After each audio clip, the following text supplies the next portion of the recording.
Have you ever noticed how the people who hurt you most are the ones who made you feel safest? That's what happened to Leah Morgan. Her fiancé's friends joked that he had a backup fiancée if she messed up. She laughed it off until she discovered it wasn't a joke at all. Leah was the kind of woman who built her life on loyalty. At 29, she'd established herself as a respected graphic designer with a quiet determination that impressed everyone who worked with her. She wasn't looking for love when Daniel Pierce walked into that charity auction 2 years ago. Daniel was everything Leah wasn't: loud, charming, the center of attention. As a financial consultant, he had connections everywhere and a story for every occasion. When he spotted Leah across the room, something changed in his eyes. He pursued her relentlessly after that night.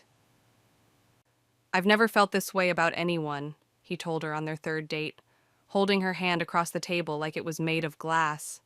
The romance moved fast. Flowers delivered to her office every Monday. Surprise lunch visits where he'd whisk her away to hidden restaurants. Weekend trips to coastal towns where they'd walk barefoot on empty beaches. For the first time in her life, Leah felt truly seen. But there were moments, small, easy to dismiss, when something felt off. Daniel's friends were the first warning sign. 5 guys he called his brothers from college days. They treated Leah like she was temporary, an accessory Daniel would eventually outgrow. "Don't worry about impressing them," Daniel would say. "They're just jealous I found someone like you." But Leah noticed how conversations stopped when she entered rooms. How they exchanged glances when she spoke. How they had inside jokes she wasn't allowed to understand. Then there was Riley, Daniel's best friend since freshman year, tall, with a permanent smirk and eyes that never quite matched his smile. Riley brought his girlfriend Cassandra to every gathering, Cassandra with her perfect hair and knowing looks. "Daniel and Cassandra have history," one of the girlfriends whispered to Leah at a barbecue.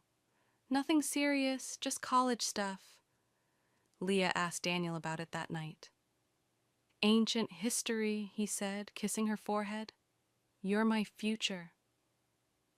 She believed him because she wanted to, because his arms felt like home and his promises sounded like truth. But sometimes, when Daniel thought she wasn't looking, Leah caught him watching Cassandra across rooms. Sometimes Cassandra watched back.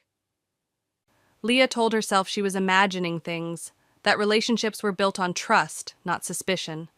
That love meant believing someone when they said you were enough. She was wrong. If you've ever ignored your gut feeling to protect your heart, hit subscribe.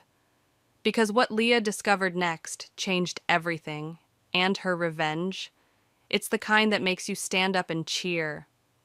The night Daniel proposed, Leah thought her doubts would finally disappear. It was their anniversary, 2 years since that charity auction. Daniel had spent weeks acting strange, taking mysterious phone calls and smiling at his phone. Leah had started to worry, but all her fears melted away when he led her blindfolded to the rooftop of his apartment building. When she opened her eyes, she gasped. Hundreds of fairy lights transformed the ordinary space into something magical. A table for 2 sat in the center, champagne already poured. The city lights sparkled below them like they were floating above a sea of stars. "Daniel, this is beautiful," she whispered. Dinner was her favorite foods from 5 different restaurants. He remembered everything she loved. Between the main course and dessert, he dropped to one knee. "Leah Morgan," he said, voice shaking slightly. "You're the best thing that's ever happened to me. Will you marry me?" The ring box opened to reveal a diamond that caught the light in a way that almost hurt her eyes. Later, she'd learn it cost $100,000, an amount that seemed excessive, even for Daniel. "Yes," she said, tears streaming down her face. "Yes, of course." That night should have been perfect. And for a few hours, it was. until Daniel's phone kept buzzing with congratulation texts, and Leah noticed one name appearing more than others, Cassandra. "Riley's girlfriend seems excited for us," Leah said casually.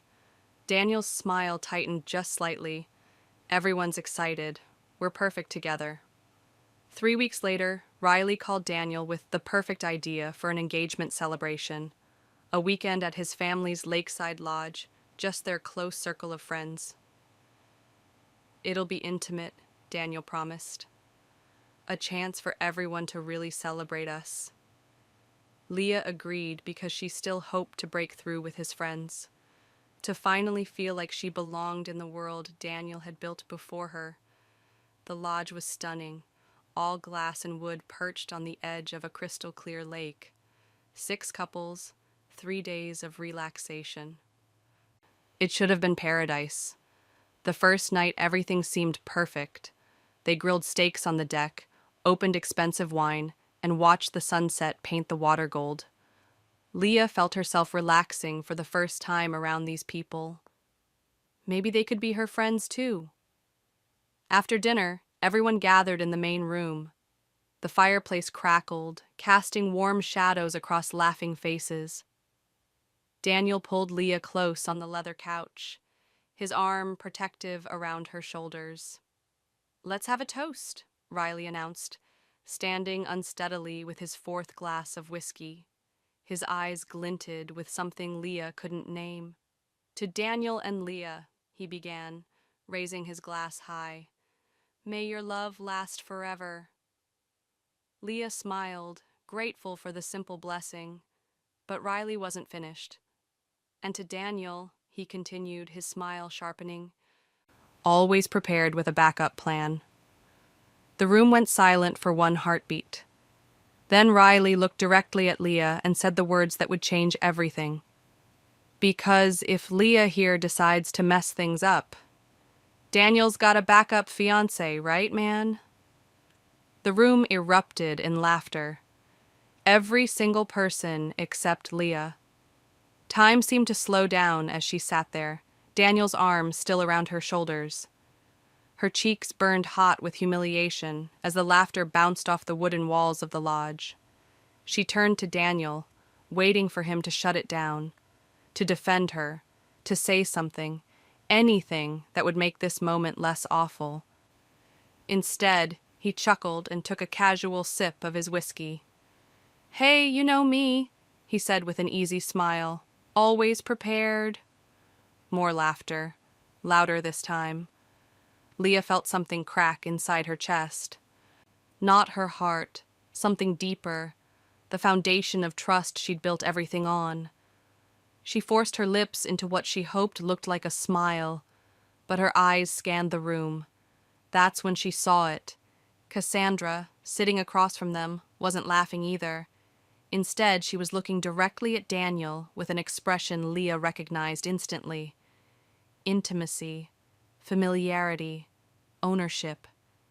It was the look of someone who shared secrets, who had private jokes, who knew things about Daniel that Leah didn't. Leah's stomach twisted into a tight knot. The $100,000 ring on her finger suddenly felt heavy, like it was pulling her down into dark water. "I need some air," she managed to say, her voice surprisingly steady. No one seemed to notice as she slipped away from Daniel's arm and walked to the deck. The night air hit her face, cool and sharp. She gripped the wooden railing and took deep breaths, trying to calm the storm building inside her. Behind her, the door slid open. Leah turned, expecting, hoping it would be Daniel. It was Riley. "Just checking if you're okay," he said, his words slightly slurred. "It was just a joke, you know." Leah looked at him directly. Was it? Something flickered across Riley's face. Guilt, maybe, or satisfaction. He shrugged.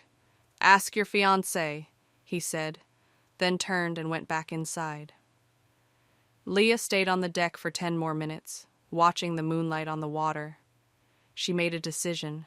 She wouldn't cry. She wouldn't scream. She wouldn't make a scene. Not yet.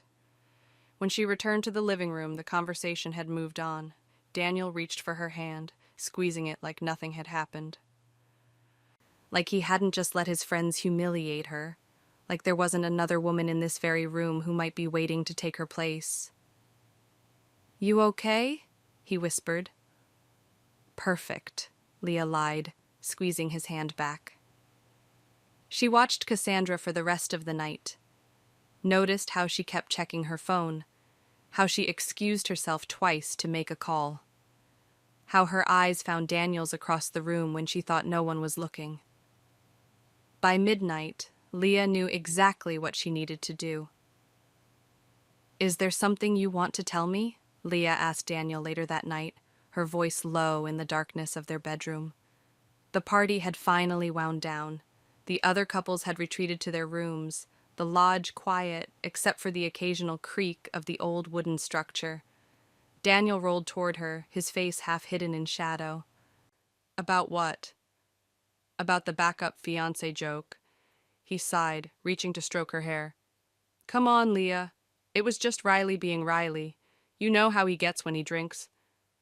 "So there's nothing between you and Cassandra?" Leah pressed, watching his face carefully. A flash of something, surprise, worry, crossed his features before he controlled it.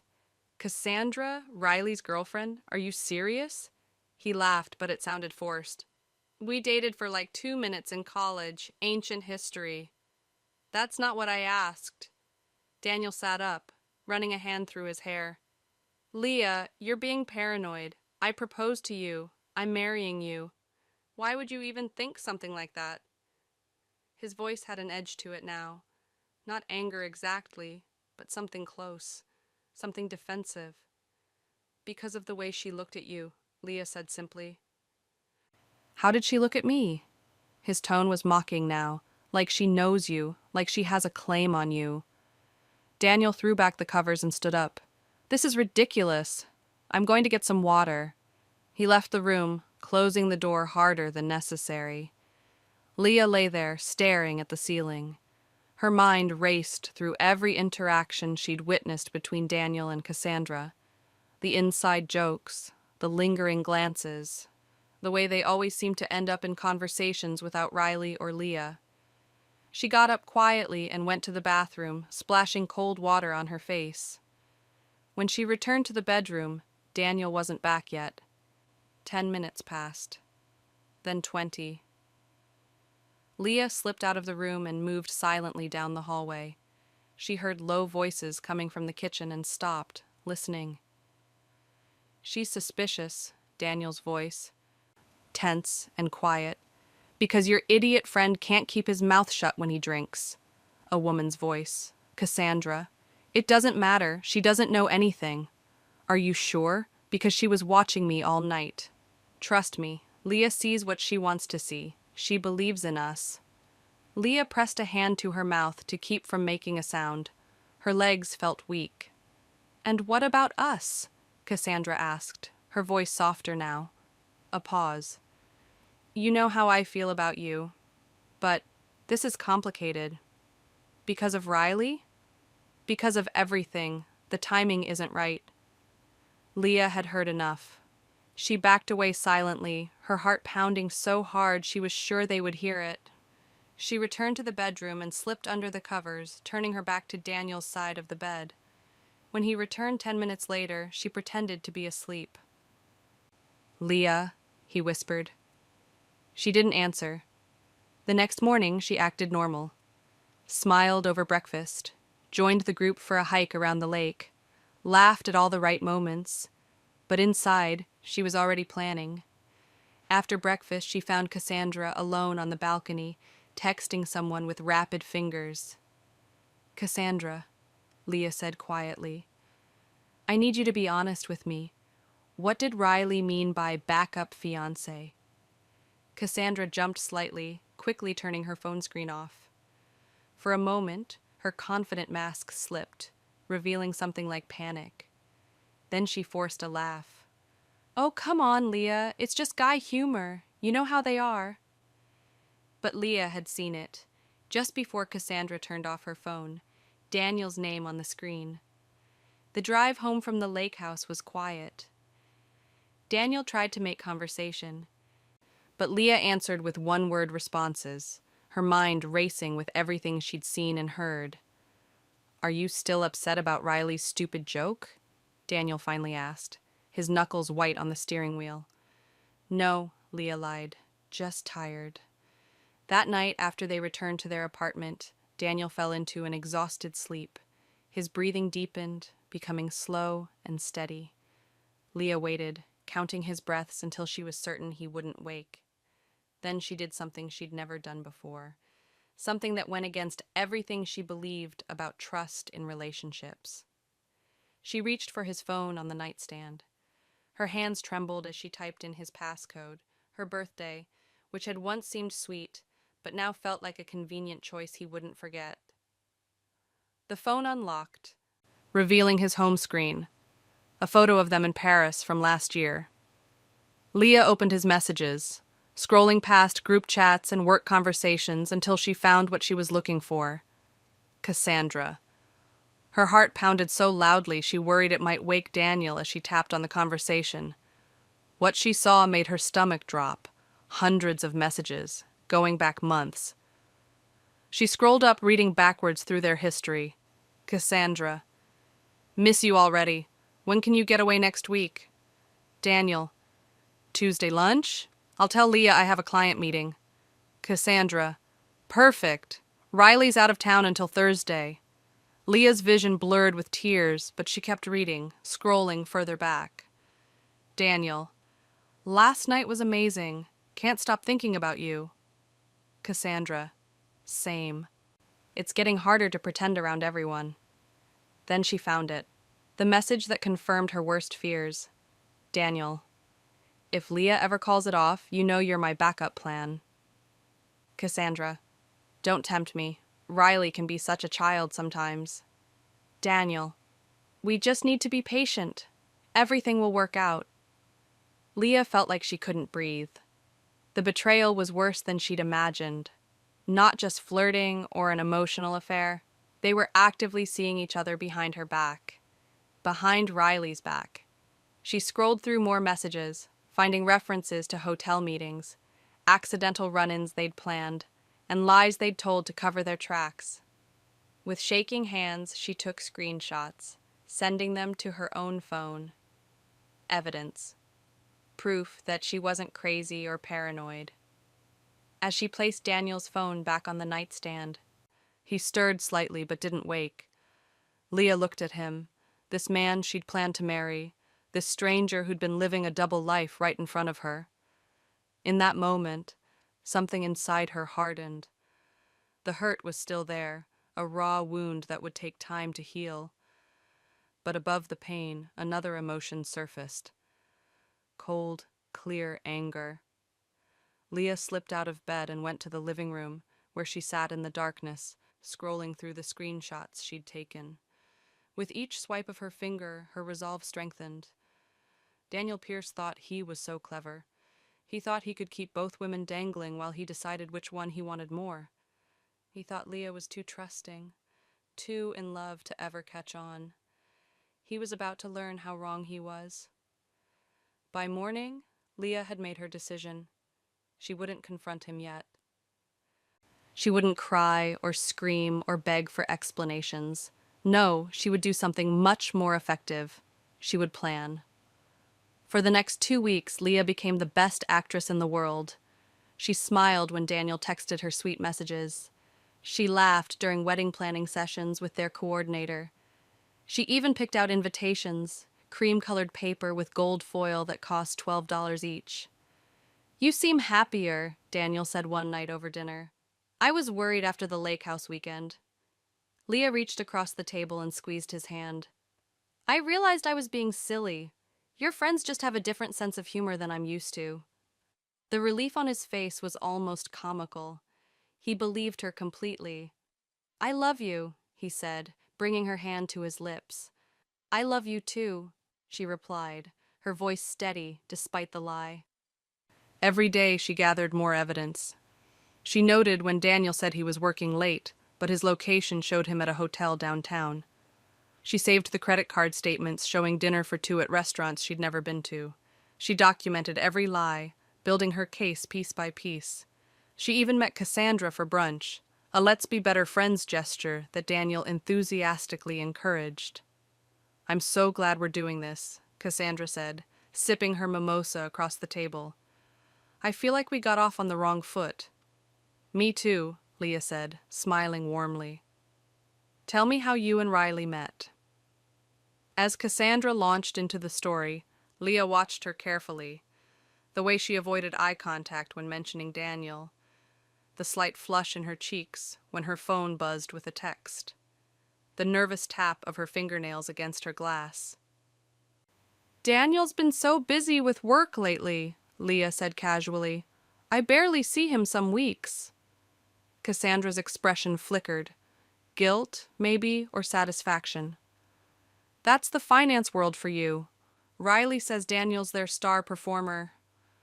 "He certainly performs well," Leah agreed, letting the double meaning hang in the air. "If you've ever had that gut feeling something wasn't right in your relationship, hit like right now. And if you want to see exactly how Leah gets her revenge, make sure you're subscribed, because what happens next is the kind of justice we all dream about."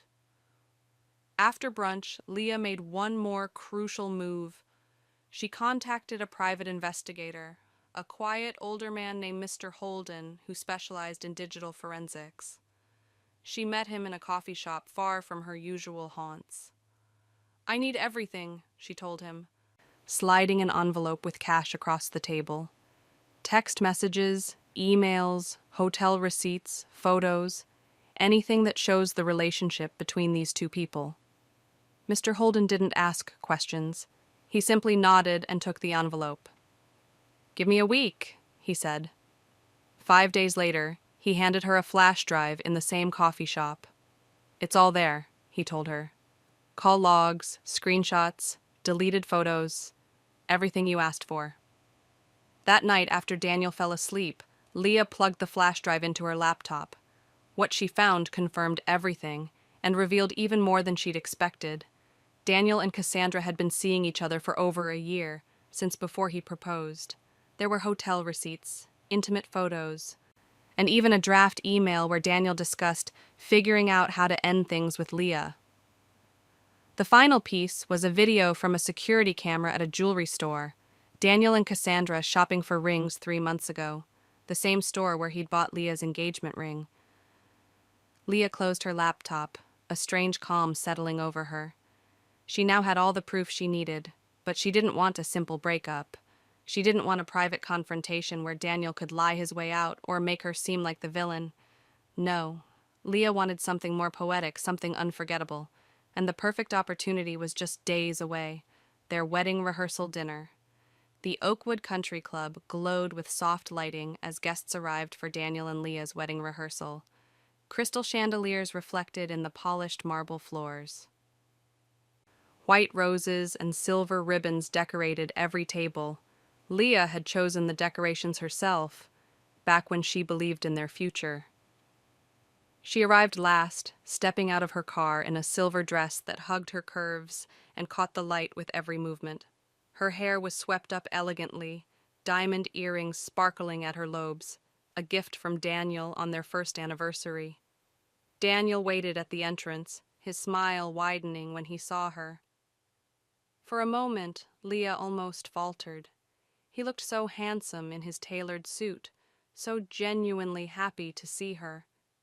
If she hadn't seen the evidence with her own eyes, she might have believed they were still the perfect couple everyone thought they were. "You look incredible," he whispered, kissing her cheek. "Thank you," she replied, her voice steady. Tonight is special. He had no idea how special it would be. Inside, 50 of their closest friends and family members mingled over champagne. Daniel's parents chatted with Leah's mother. Work colleagues complimented the venue, and there in the corner stood Riley and Cassandra. Cassandra wore a red dress, tight, low-cut, attention-seeking. Her eyes followed Daniel as he moved through the room, greeting guests. When she noticed Leah watching her, she quickly looked away. The rehearsal went smoothly. They practiced walking down the aisle, exchanging vows, the kiss that would seal their union. Leah played her part perfectly, smiling at all the right moments, squeezing Daniel's hand lovingly. No one suspected the storm brewing inside her. Dinner was served in the grand ballroom, filet mignon, roasted vegetables, and Daniel's favorite bourbon-glazed salmon. Conversation flowed along with expensive wine. Leah barely touched her food, but no one noticed. They were too busy celebrating love. Halfway through the meal, Riley stood up, glass in hand. The room quieted as he prepared to make a toast. "To my best friend and his beautiful bride-to-be," he began, slightly drunk already. "I've known Daniel since we were stupid college freshmen, and I've never seen him as happy as he is with Leah." People nodded, smiling. Daniel beamed. "Of course," Riley continued, his voice taking on that familiar teasing tone. "We all remember that night at the lodge when I joked about Daniel's backup plan." Laughter rippled through the room, those who had been there that weekend explaining the joke to those who hadn't. "Here's to Daniel and Leah." Riley raised his glass higher. "And to the backup plan that made us all laugh." More laughter. Daniel chuckled, shaking his head good-naturedly. But this time, Leah didn't force a smile. Instead, she stood up slowly, her chair scraping against the floor. The sound cut through the laughter, drawing all eyes to her. She picked up her own glass and tapped it gently with a spoon. The room fell silent. "Actually," she began, her voice soft but clear, "I've been thinking about that backup plan a lot." Daniel's smile faltered. He reached for her hand under the table, but she moved it away. "Leah, don't start," he whispered. She continued as if he hadn't spoken, her tone calm and measured.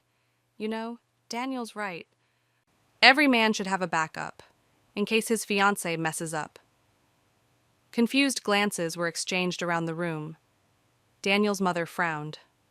Riley shifted uncomfortably. Leah reached into her clutch purse and pulled out a small velvet box. It wasn't the ring box Daniel had presented to her on that rooftop. This one was newer, smaller. Everyone watched, assuming it was a gift for Daniel, a pre-wedding token of her love. Instead, Leah turned and walked toward Riley's table.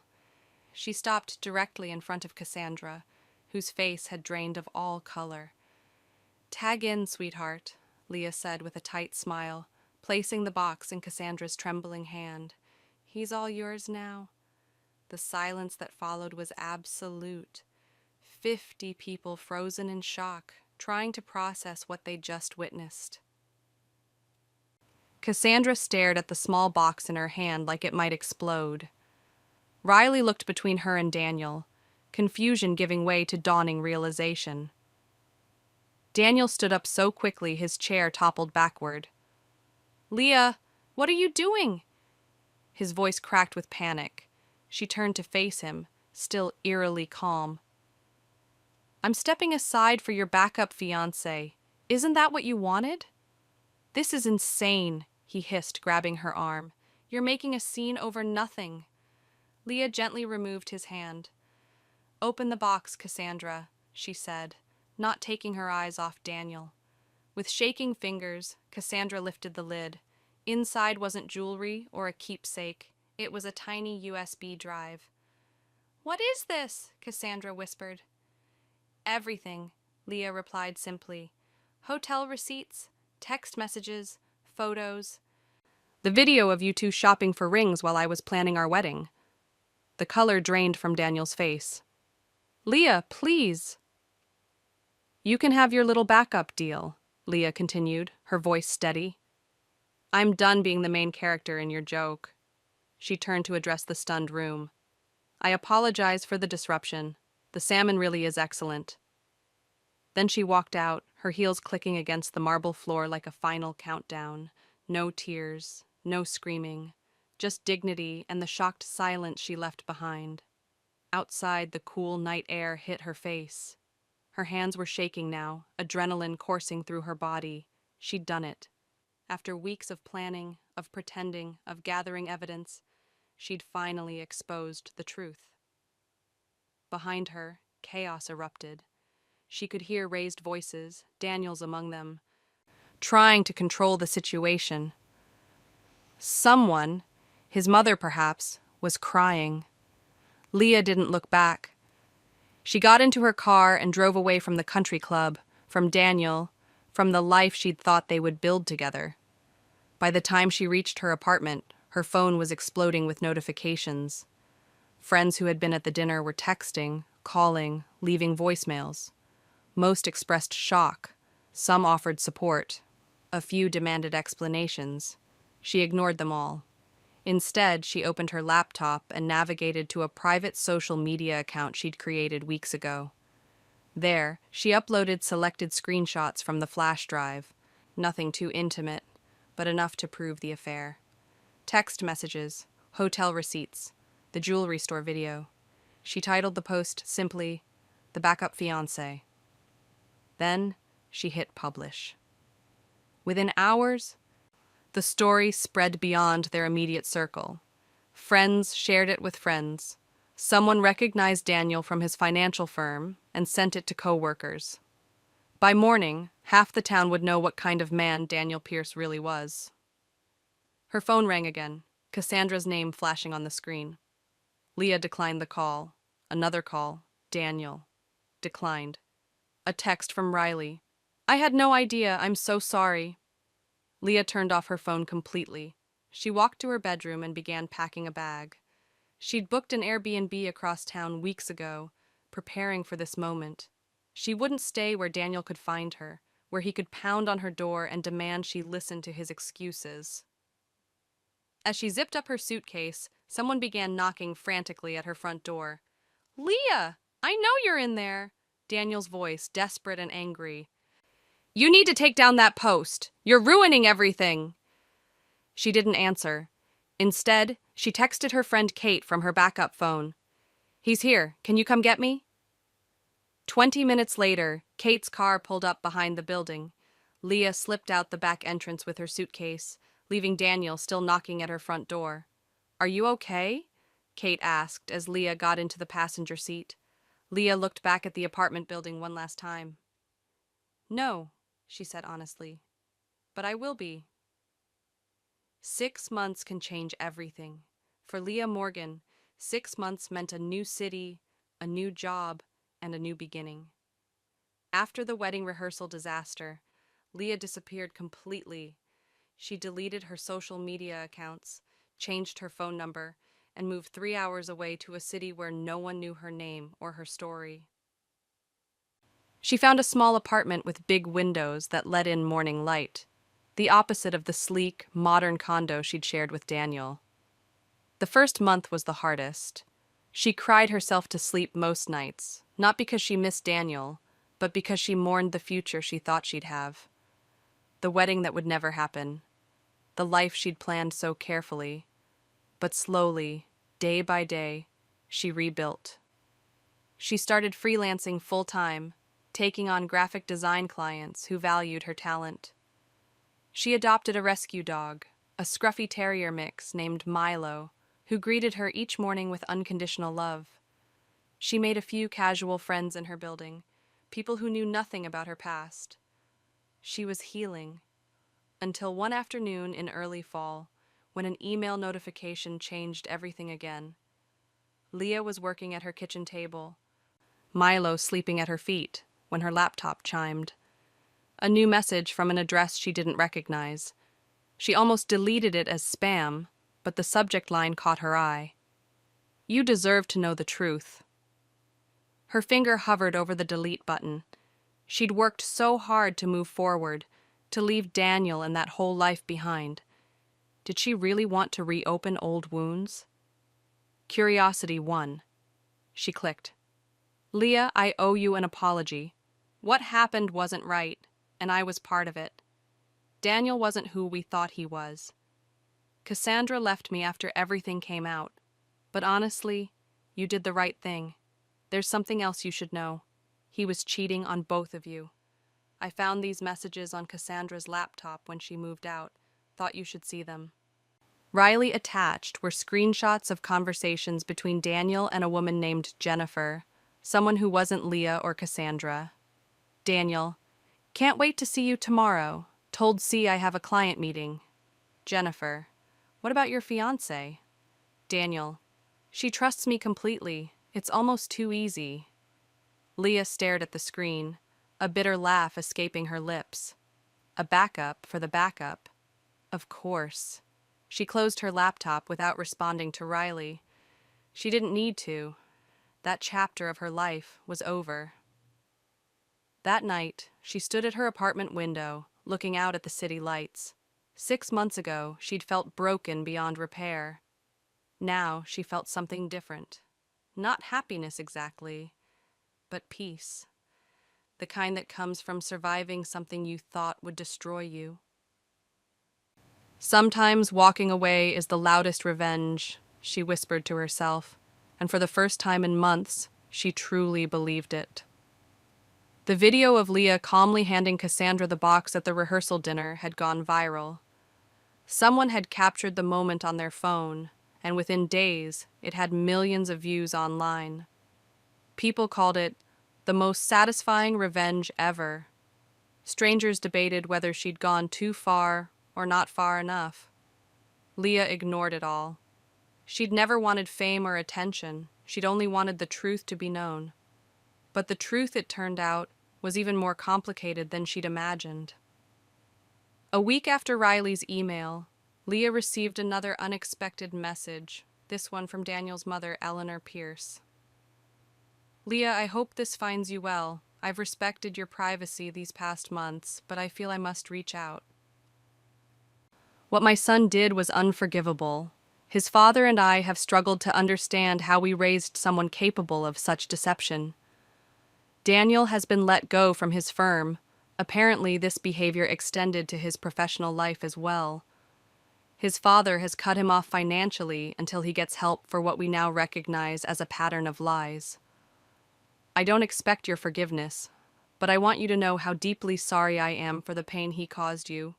You deserved better. Eleanor. Leah read the message 3 times. She'd always liked Eleanor, a warm, straightforward woman who had welcomed Leah into their family without reservation. The thought of her suffering because of Daniel's actions brought a fresh wave of sadness. She wrote back a simple reply. Thank you, Eleanor. I'm healing and building a new life. Please take care of yourself. That same afternoon, Leah received a text from Kate, her only friend from home who still had her new number. You won't believe this. Daniel and Cassandra are engaged. After everything. Leah stared at the message, waiting for the pain to hit, the jealousy, the anger. Instead, she felt something unexpected, relief. They deserved each other, 2 people who thought loyalty was optional, who treated love like a game. Let them play it with each other now. She texted back, I hope they're very happy together. And she meant it. Later that week, Leah was grocery shopping when her phone rang, an unknown number. She almost declined it, but something made her answer. Hello? Leah, it's Jennifer. Leah froze in the middle of the produce section, a bag of apples in her hand. Jennifer who? Jennifer Winters. I was seeing Daniel while he was with you. And Cassandra. Leah's grip tightened on the apples. How did you get my number? Riley gave it to me. I hope that's okay. I needed to talk to you. Leah moved to a quiet corner of the store. I'm listening. I didn't know about you at first, Jennifer said, her voice shaking slightly. He told me he was single. Then he said he was in an open relationship. Then he admitted he was engaged, but said it was complicated. The lies just kept changing. Why are you telling me this now? Leah asked. Because he's doing it again. He and Cassandra got engaged last month, but he's still texting me, still trying to meet up. I thought you should know they're both still lying. To each other, to everyone. Leah closed her eyes, suddenly exhausted by the endless drama. Jennifer, can I give you some advice? Please. Block his number, delete his emails, move on with your life.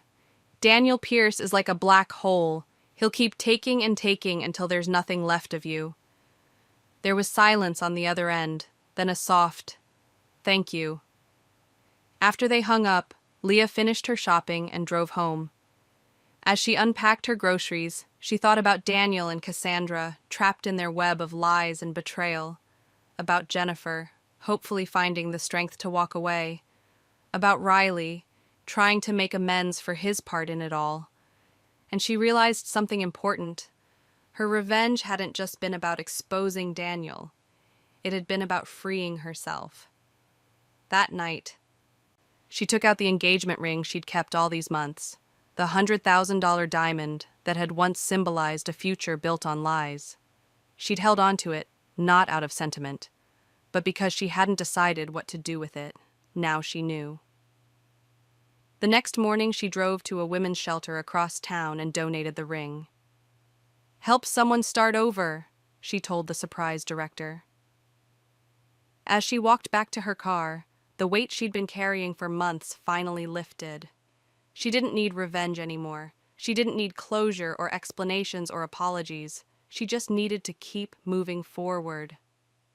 1 year after the rehearsal dinner that changed everything, Leah Morgan stood in her new office, watching the sunset paint the city skyline in shades of gold and pink.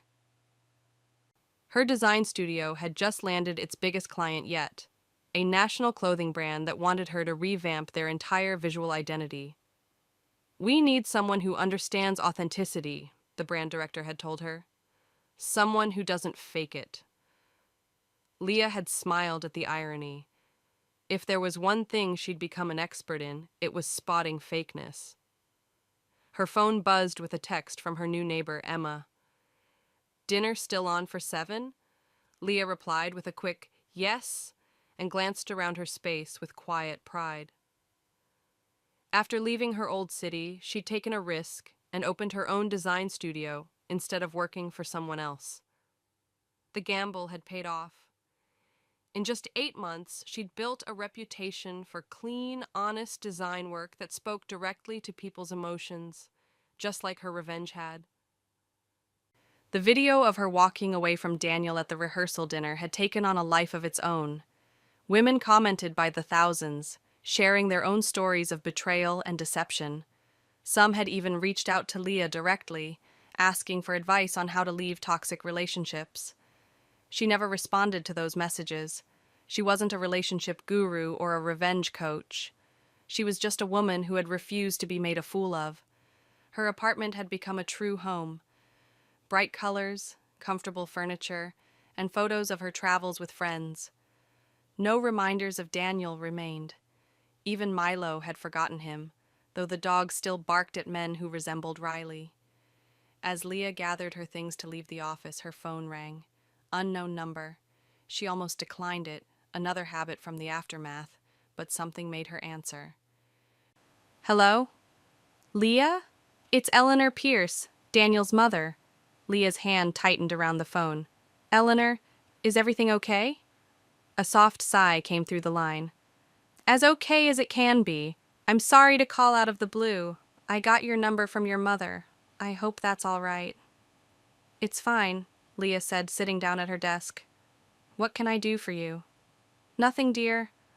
I wanted to do something for you, actually." Eleanor paused. "I wanted to apologize again, in person this time. I'm in your city for a conference this weekend. Would you consider meeting for coffee?" Leah's first instinct was to refuse. What good would come from reopening old wounds? But Eleanor had always been kind to her, and unlike Daniel, she'd taken responsibility for her part in the pain, however small. "I'd like that," Leah found herself saying. Saturday morning, they arranged to meet at a quiet cafe near Leah's apartment. As she hung up, she realized she felt no anxiety about seeing Eleanor, only curiosity. Saturday arrived with clear skies and crisp autumn air. Leah spotted Eleanor immediately, sitting by the window with 2 cups already on the table. She looked older, the lines around her eyes deeper than Leah remembered. "Leah, Eleanor stood, hesitating before offering a brief hug. Thank you for coming. They sat, an awkward silence settling between them until Eleanor spoke.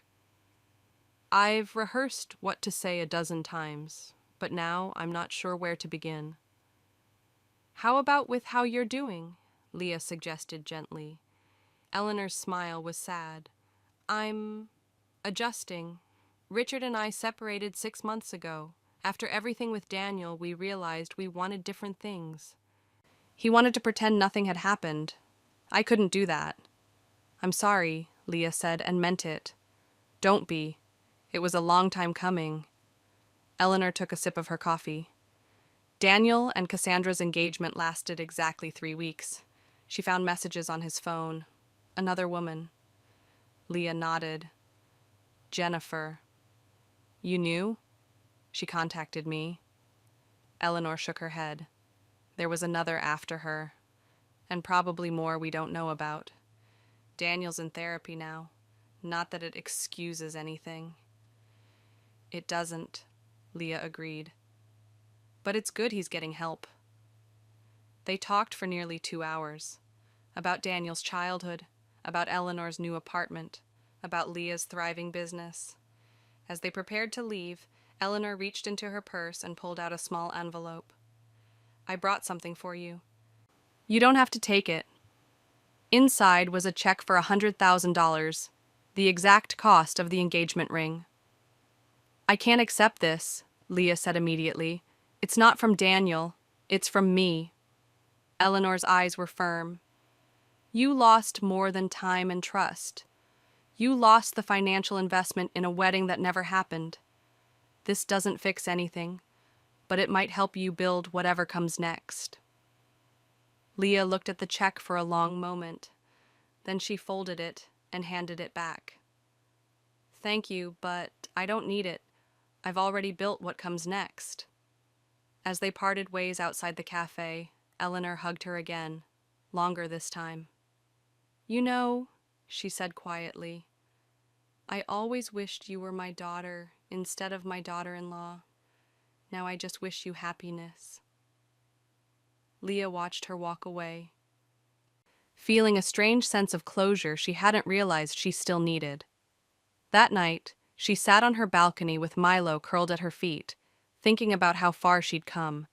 The pain hadn't disappeared completely. She doubted it ever would.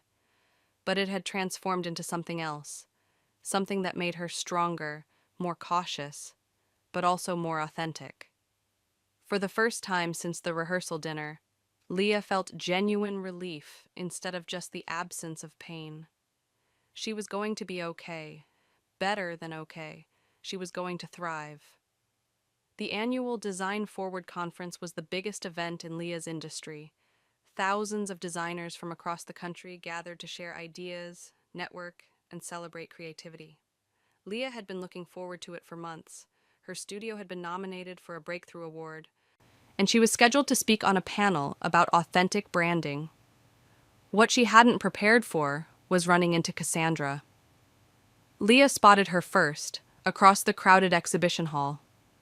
Cassandra's blonde hair was shorter now, cut in a sleek bob that framed her face. She was standing at a publishing company's booth, flipping through a portfolio. Leah's first instinct was to turn and walk in the opposite direction. But before she could move, Cassandra looked up, and their eyes met. For a moment, neither woman moved. Then Cassandra closed the portfolio and walked directly toward Leah, weaving through the crowd with determination. Leah, she said when she reached her, voice slightly breathless. I thought that was you. Cassandra. Leah kept her tone neutral. I didn't expect to see you here. I work for Meridian Publishing now, art department.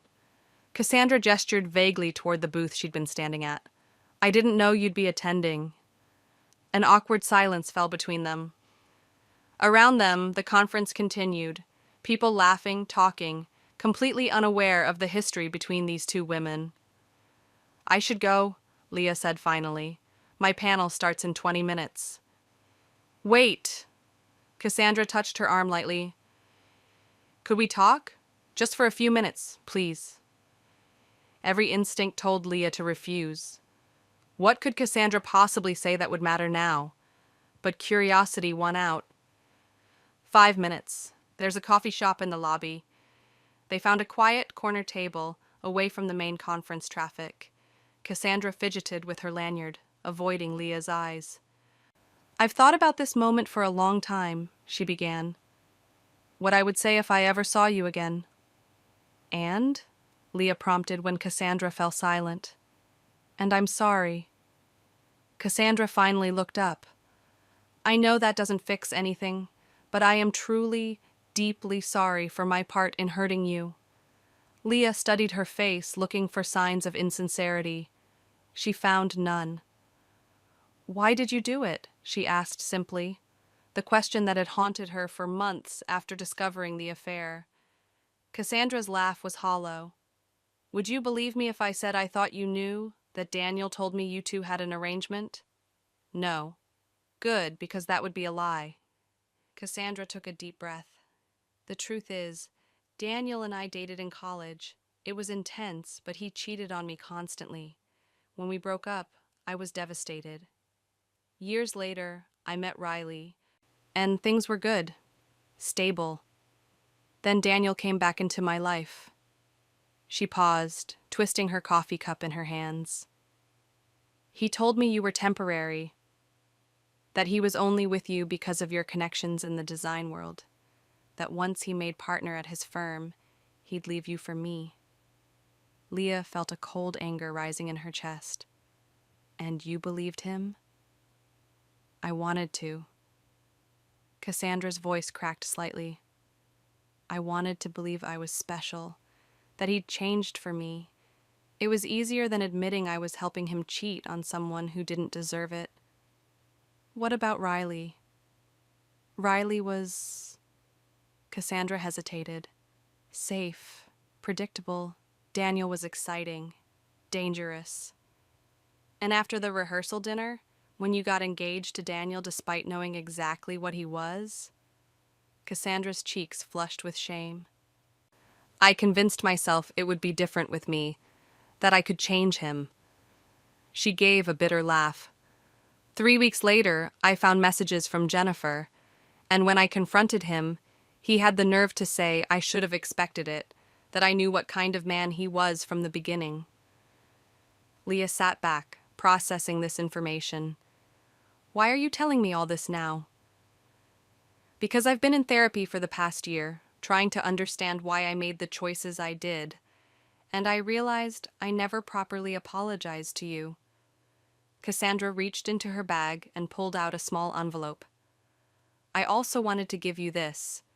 Inside was a check for $25,000. What is this? Leah asked, confused. My part of the restitution. Daniel's mother told me about the check she tried to give you, for the wedding costs. I can't match that amount. But this is everything I've saved over the past year. It's what I can afford. Leah stared at the check, then back at Cassandra. I didn't accept Eleanor's money, and I won't accept yours either.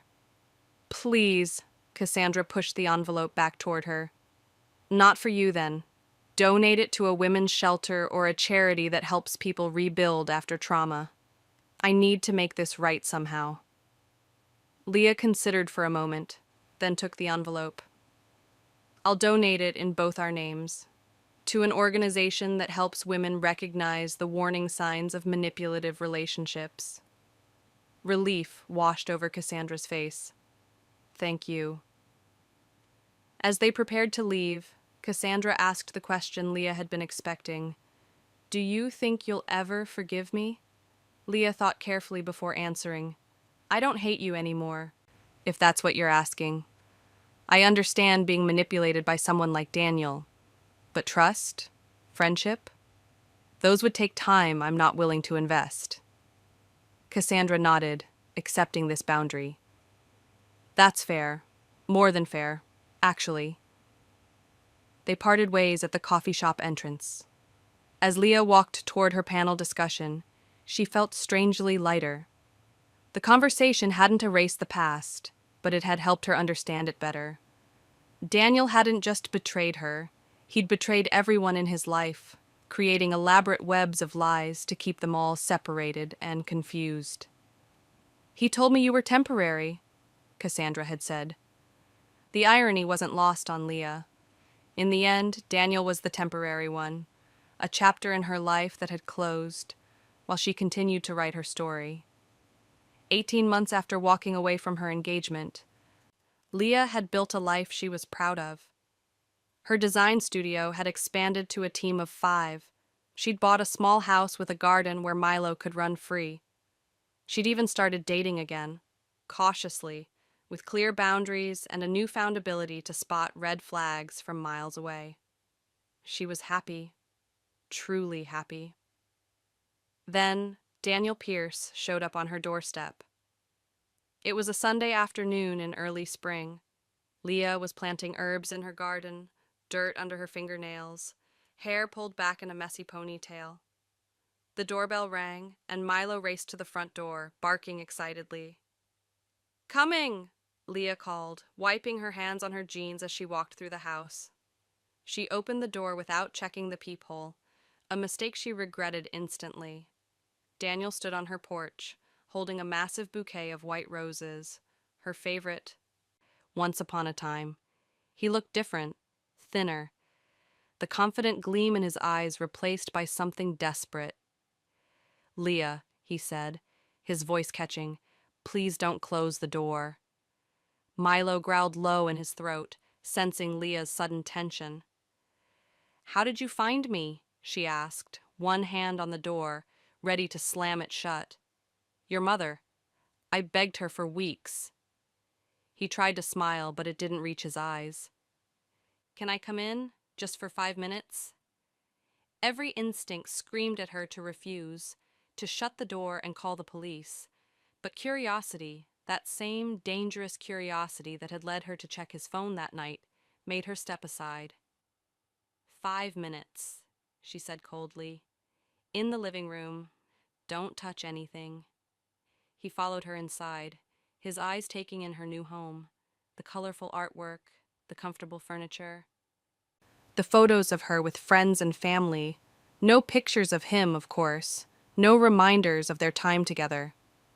"Your place is beautiful," he said, standing awkwardly in the center of her living room, still clutching the flowers. "What do you want, Daniel?" Leah remained standing, arms crossed. He held out the roses. "These are for you." "I don't want them."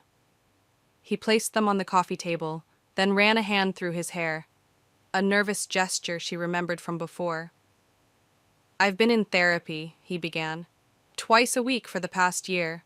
I'm doing the work, Leah. Really doing it." "Good for you," she replied, unmoved. "Is that why you tracked me down? To tell me you're in therapy?" "I came to apologize," his voice cracked again, "and to ask for another chance." Leah stared at him, momentarily speechless. "Another chance? Are you serious?" "I know I don't deserve it," he rushed on. "But I've changed. I understand now why I did what I did.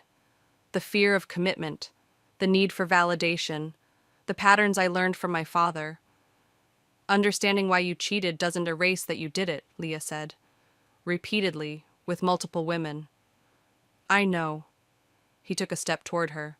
"But people can change, Leah. I've changed. I haven't been with anyone since Cassandra left. I've been focusing on myself, on becoming someone worthy of trust again." "And now what? You think you can just walk back into my life and pick up where we left off?" Daniel's eyes filled with tears, real ones, not the fake emotion he'd used to manipulate her before. "I've lost everything," he said quietly. "My job, my friends, my family's respect. I had to move back to my hometown and start over. I'm working at my uncle's construction company now." Despite herself, Leah felt a flicker of surprise. Daniel Pierce doing manual labor? The man who spent $200 on haircuts and considered anything less than a luxury hotel beneath him? You were the only real thing in my life, he continued. The only person who loved me for me, not for what I could give them or how I made them look. That's the problem, Leah said, her voice steady. I was real. You weren't. Daniel flinched as if she'd slapped him. I deserve that. I deserve all of it. But I'm being real now, Leah. This is me, broken, humbled, begging for another chance. For a brief moment, Leah allowed herself to imagine it, taking him back, trying again. The familiar comfort of his arms, the way he used to make her laugh, the future they'd planned together. But then she remembered the screenshots, the hotel receipts, the way he'd laughed at Riley's backup fiancé joke instead of defending her. Your 5 minutes are up, she said quietly. Please leave. Leah, please. Now Daniel, or I call the police. Something changed in his eyes then, a flash of the old Daniel, the one who couldn't handle rejection or being told no. You think you're so much better than me, he said, his voice hardening. So perfect, so righteous. You humiliated me in front of everyone I know. You humiliated yourself, Leah replied calmly. I just made sure everyone saw the real you. His mask slipped completely then, revealing the narcissistic rage beneath. You ruined my life, he shouted, taking a step toward her. Do you know what it's like to have everyone whispering behind your back? To lose your job because some viral video made you look like a monster? Milo barked sharply, placing himself between Leah and Daniel. Get out, Leah said, pulling out her phone. Now. Daniel stared at her for a long moment, breathing hard. Then, as quickly as it had appeared, the rage vanished, replaced by a pitiful attempt at his old charm. I'm sorry, he said, backing toward the door. I didn't mean to raise my voice. This is hard for me. Goodbye, Daniel. After he left, Leah locked the door and leaned against it, her heart pounding. She'd seen the truth, the real Daniel, in that moment of anger. The therapy, the tears, the humble act, all just another performance. She picked up the roses he'd left behind and threw them directly into the outdoor trash bin. Some people never change. They just find new ways to hide who they really are. 3 days after Daniel's visit, Leah received an email that made her blood run cold. Subject: You ruined my life. I lost everything. The message was short but filled with venom. I tried to be nice. I tried to apologize. But you're still the same self-righteous bitch you always were. You think you're so much better than everyone else. You had no right to expose me like that. No right to destroy everything I worked for.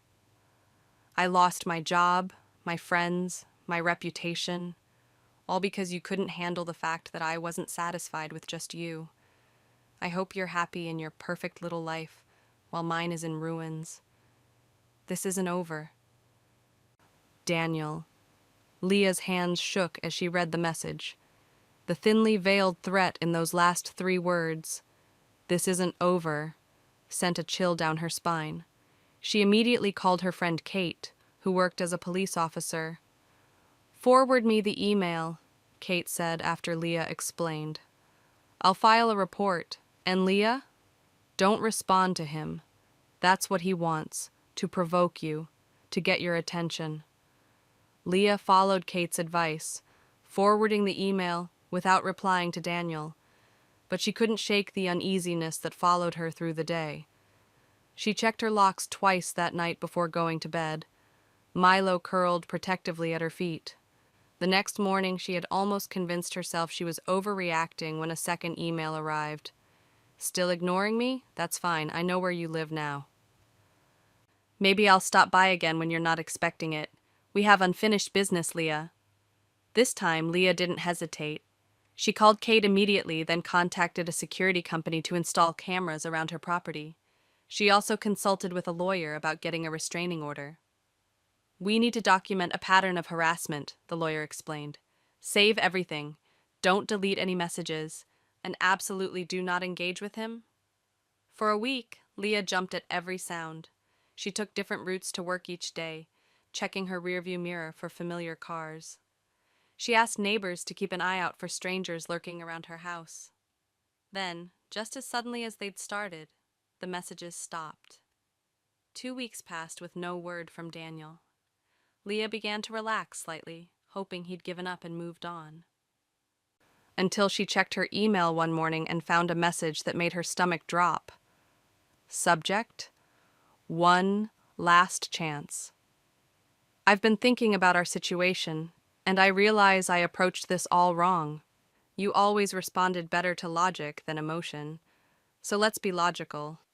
That video of you at our rehearsal dinner has over 5 million views now. People love a good revenge story. But what if they heard my side? What if they knew about your history of jealousy, your medication for anxiety, the time you checked yourself into a clinic for exhaustion? I have emails, texts, photos that tell a very different story about who Leah Morgan really is. I'd hate for your clients to see that side of you. I'm willing to keep all of this private on one condition. You publicly retract your claims, post that it was all a misunderstanding. That I never cheated, that you overreacted. You have 48 hours to decide. Daniel. Leah read the email 3 times, her initial fear giving way to cold anger. The clinic for exhaustion had been a weekend wellness retreat after her mother's cancer diagnosis. The medication for anxiety was an occasional prescription she'd used during particularly stressful work periods. Daniel was twisting the truth, just as he always had. But this time, Leah wasn't afraid. This time she knew exactly what to do. She forwarded the email to her lawyer with a simple message. I want to press charges for harassment and blackmail. Then, for the first and only time, she replied to Daniel, No, Daniel, you ruined your own life. I just showed everyone what you were hiding. I forwarded your threats to the police and my lawyer. The restraining order paperwork is being filed today. If you contact me again, by email, phone, in person, or through others, you will be arrested. This is over. Not because you say so, but because I do. She hit send, then blocked his email address completely. Within hours, her lawyer confirmed the restraining order was being processed.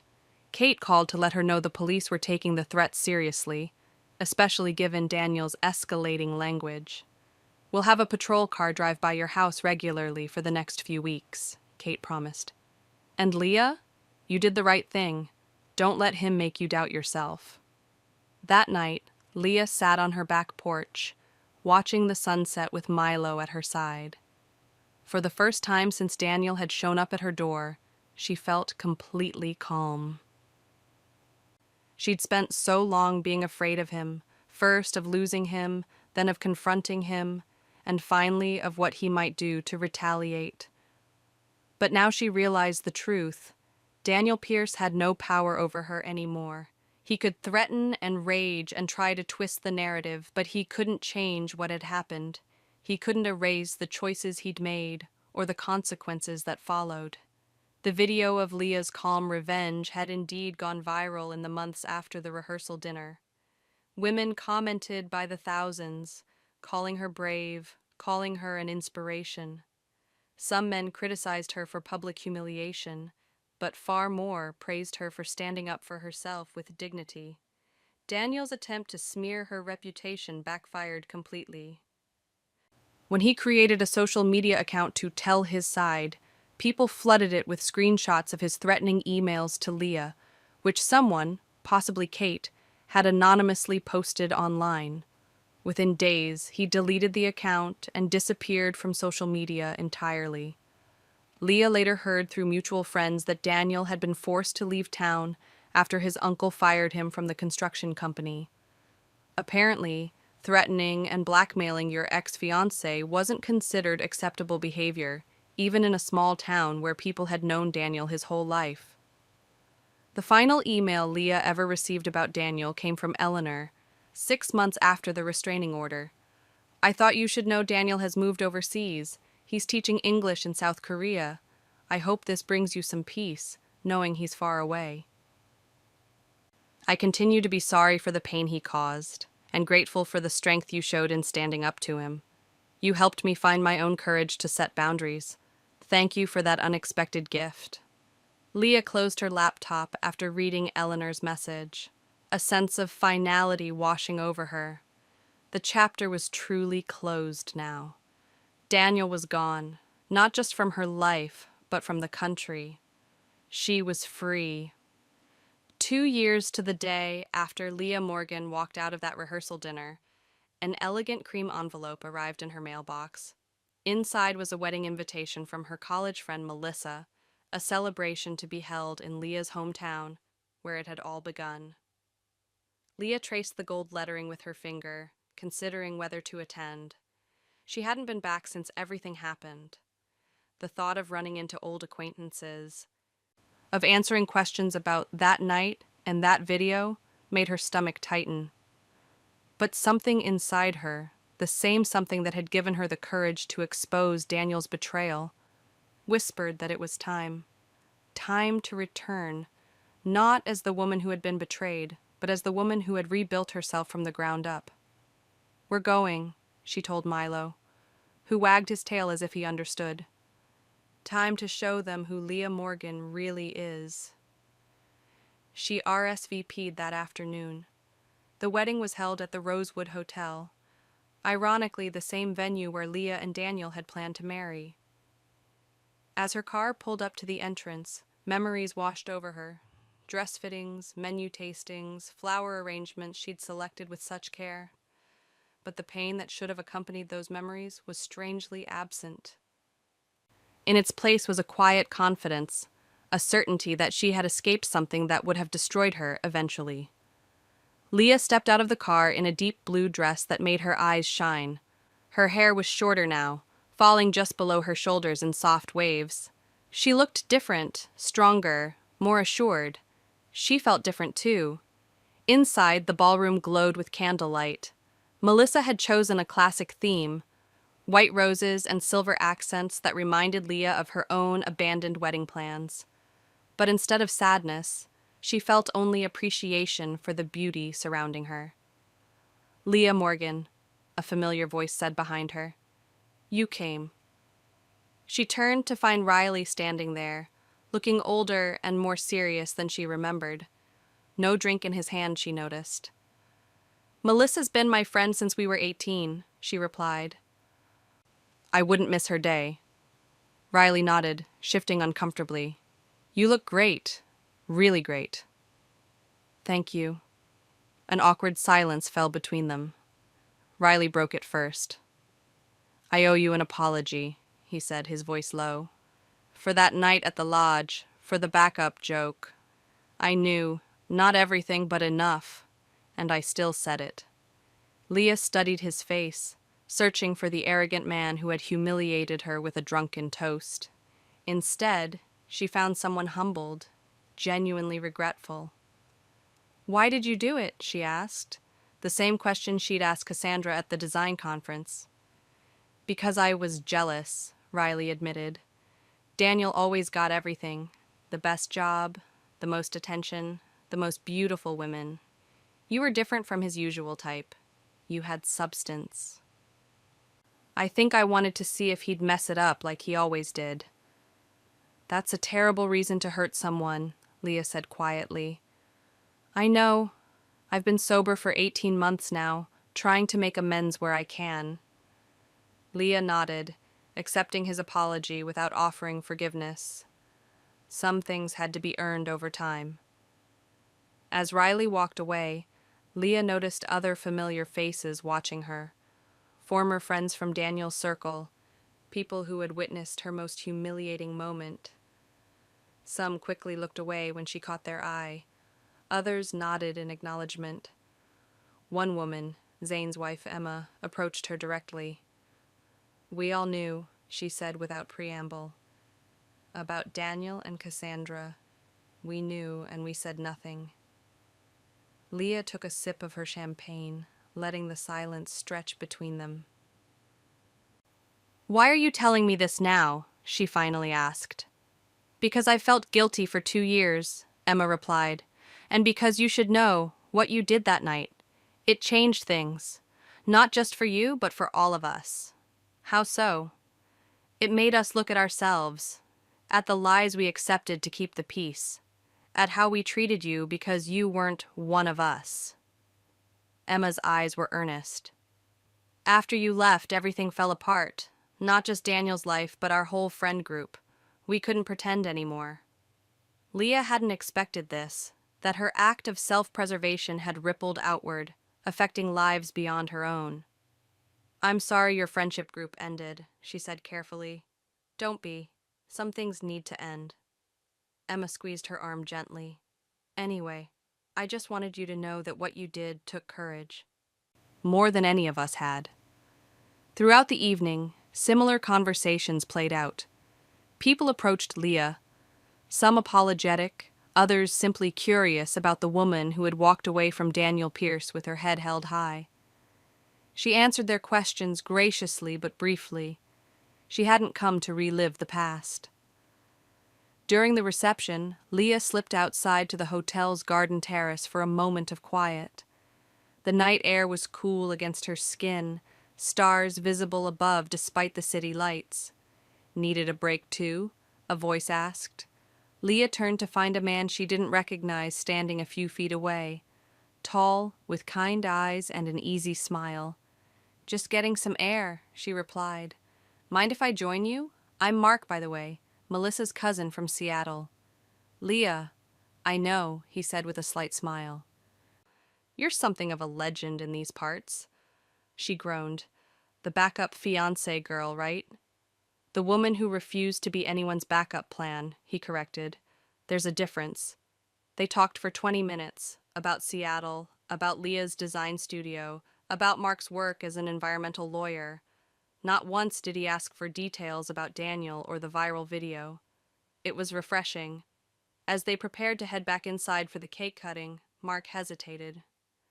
"Would you like to get coffee sometime, while you're in town?" 2 years ago, Leah might have said no automatically, too afraid of being hurt again. But the woman she'd become understood something important. Protecting yourself didn't mean closing yourself off from possibilities. "I'd like that," she said. Later that night, as Leah drove back to her hotel, she thought about everything that had led her to this moment. The betrayal that could have broken her, the revenge that could have defined her, the rebuilding that had actually saved her. She thought about Daniel, somewhere on the other side of the world, still running from his own reflection. She thought about Cassandra, working to understand her own choices. She thought about Riley, facing his demons one day at a time. And she realized something profound. Her revenge hadn't really been about humiliating Daniel or exposing Cassandra. It hadn't even been about justice exactly. It had been about reclaiming her dignity, about refusing to accept less than she deserved, about walking away from a life built on lies, even when staying would have been easier. The true victory wasn't in that viral moment when she handed Cassandra the box and walked away. It wasn't in the public exposure of Daniel's betrayal or the satisfaction of watching his carefully constructed life crumble.